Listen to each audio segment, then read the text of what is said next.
Hi guys, so my name is Jenna and I am here at Book Expo America in Chicago with the wonderful Leigh Bardugo. She's the author of the Grisha series as well as the Six of Crows duology. That's what we call it. That's the official name. So she has a new book coming out in the fall and it's called Crooked Kingdom. It's a sequel to Six of Crows, obviously, and we're all very excited for it. But I want to know, what was your inspiration for the Grisha world? For the whole world? For the whole world. I mean, the whole world has sort of a lot of moving parts. Obviously, the cultural inspiration for the trilogy was Russia, Tsarist Russia, and for Six of Crows, set in a different country. So the early Dutch Republic of the 1700s, a little bit of early New York, you know, like New Amsterdam, and a little bit of Vegas. Of course. And a little bit of Victorian London too, I think, in there.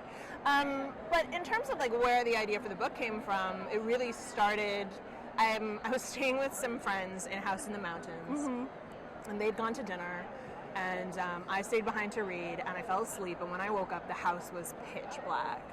And I basically like woke up and my heart was pounding, and I was sure somebody had come there to murder me. Of course.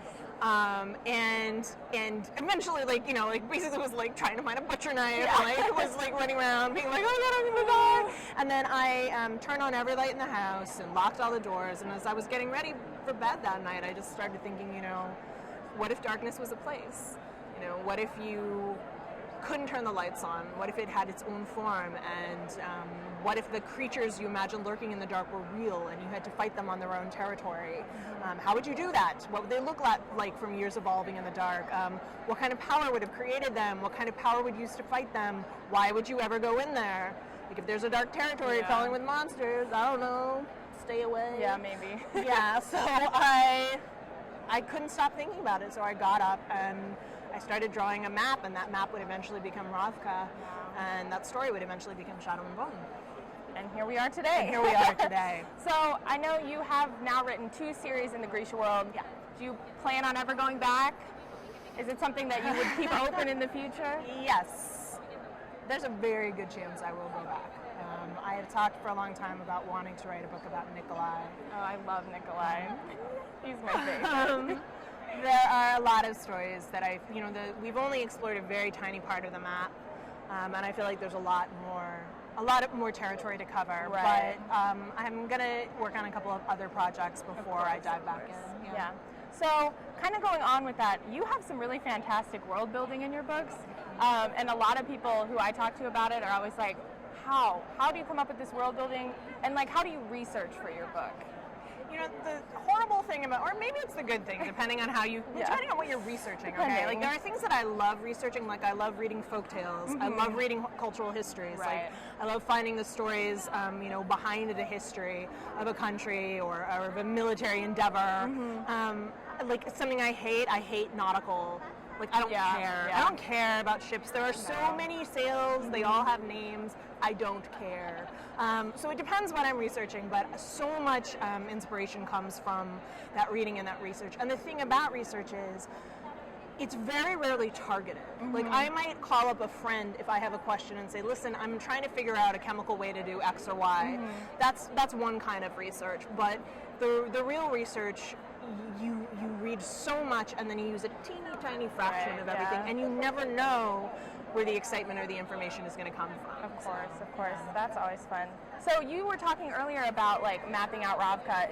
Do you just like naturally map things, or was that just like spontaneous? Not only do I not map things, but I literally got lost coming out of my hotel room today. Of course. Yeah, Alina is a cartographer, but not a very good one. Right, yeah, not It's very like good self-insert fanfic. I kept a map when I was writing Shadow and Bone because I needed to keep track of where things were. Right. It was not fancy, it was not nice, but I needed a sense of the distances between things, especially when they were traveling, and because I started to get confused about where they'd been and what things were in relationship to each other. And when I wrote Six of Crows, I had a rough idea of where everything in Ketterdam was, but when I wrote Crooked Kingdom, the bulk of the action takes place in this city, and the city is almost its own character in this book, and the relationships all the characters have to this city. Right. Because it is the city's a little bit of a villain in some ways, Yeah. you know? Like, if you think about the experiences everybody has had there, you know, Jesper falling into this gambling addiction, and Inej being brought there forcibly, and, you know, Kaz being swindled, like, a lot of bad things have happened in this city, but a lot of kind of incredible things happen Right, there, yeah. too. So, with that, I had to draw this detailed city yeah. plan for, and it looks like the work of a loon. Like, it really is. It is Yeah. an incredibly detailed, teeny tiny, granular plan. So I only really do it when I have to. But Yeah. And I don't do it before I write. People always ask this, but you know, you can be a Tolkien or you can be a Martin. You know, a Tolkien, and you also don't have to be an old white guy to write fantasy. But Preach. those are two examples that I use. But like Tolkien was like, I've got all my languages and my maps and my history is done, and Martin makes them up as he goes. So you can be either. Yeah. It's okay. Yeah, it's all good. Kind of going along with the writing process, I know a lot of authors do music differently when they're writing. Do you like to write to music? Do you like make like playlists, or like how do you kind of work music into your writing process? You know, it is really different for every book for me. Like, I feel a little like Goldilocks, is that feeling like when you start writing and you're like, yeah, that doesn't quite fit, or this isn't quite the right mood. Both Six of Crows and Crooked Kingdom were drafted to a composer named Ludovico Einaudi. Oh, I actually think I know what you're talking about. He's phenomenal. super He's a cool. classical composer, and he's just, for whatever reason, he puts me right into the writing frame of mind, and I have certain songs of his that I just play on loop and that really help me to get into that drafting space. Yeah. When I get later into the book, that's when I need the sound of the characters. Right. And that's when, like, for Six of Crows, I had very specific songs associated with each character. Like, one of Kaz's was Sinister Kid by the Black Keys, and then we actually used it for when we did the title reveal for Crooked Kingdom. And there were certain things that helped me get, like, immediately into the voice or the cadence of a particular character. Also, I discover music from readers, and sometimes that really helps me. Like, they'll bring up a song and be like, "Oh, this is such a great Kaz and Inej song," and I'm like, "Oh my God, it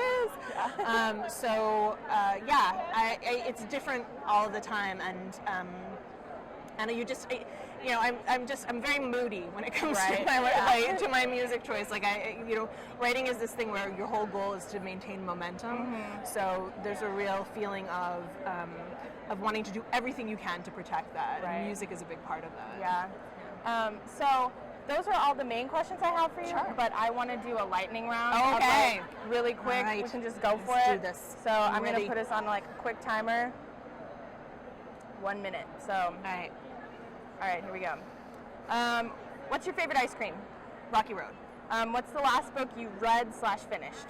Shadow House Fall by Daniel Older. Okay. What's your most anticipated book release for 2016? Probably the Female of the Species by Mindy McGinnis. Okay. Yeah. I know that one. What's your Hogwarts house? Slytherin. Nice. So, what's your Hamilton song that you're like most proud of being able to sing/rap? Oh God. Wait for it. I'm pretty solid on. all right. And that's also the one I like to turn up and be like, course. I'm not standing still. Yeah, I got you. Okay. What's your favorite Six of Crows character to write? In book 1, it was Matthias, because it was easy to write. In book 2, it was Wylan. Interesting. Yeah. What's a song you've been listening to lately that's not Hamilton? Oh my gosh. This is horrible. I'm like, I don't know. Every time I'm working on Crooked Kingdom, we're going to copy edits now. I end up listening to a lot of the Clash and the Pixies. Like, that's the revision sound for that world. So that's what I've been listening to. Okay. For that, Do you like Act 1 or Act 2 of Hamilton better? Act 1.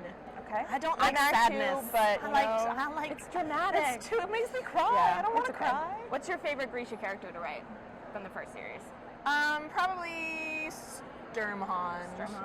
Yeah, he's a lot of fun. Oh, Zoya is a close second. Yeah. What's the last movie that you watched? Oh my God, help me out. What's been out lately? I should know this, but I don't. I hardly ever leave the house when I'm writing.